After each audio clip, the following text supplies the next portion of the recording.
breakfast.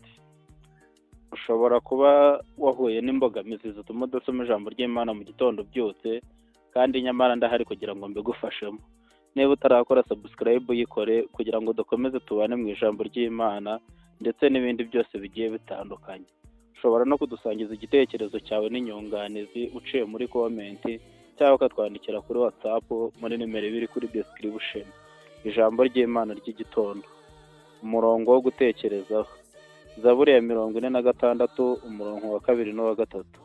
Imana niyo buhungiro bwacu, ni imbaraga zacu, ni umufasha utabura kuboneka mu byago no mu makuba. Nicyo gituma tutazatinya naho isi yahinduka, naho imisozi yakurwa hayo ikajya imuhengeri.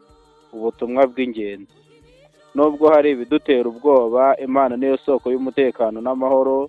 Ntibishoboka ko isi iba nta mihengeri, ariko birashoboka ko umutima ugira ituze igihe cyose Imana ibaye ubuhungiro bwawo. Inyigisho y'umunsi: Imana niyo ntandaro y'umutekano w'umutima. Ibyago ntibivuga ko Imana yatwibagiwe. Iyo twiringiye Uwiteka tugira amahoro aruta ubwenge bw'abantu. Isengesho ry'umunsi: Mwami w'ijuru, ndagushimira ko uri ubuhungiro bwanjye. Nubwo imihengeri y'ubuzima inyototera umutima, ngirira amahoro kuko uri kumwe nanjye. Uyu munsi mpore mu maboko yawe, mbisenze neza izina rya Data wa twese umwami n'umurengezi. Amen. Evangeliste Salome Iradukunda, ndagushimira ko wabanye natwe. Ciao ciao.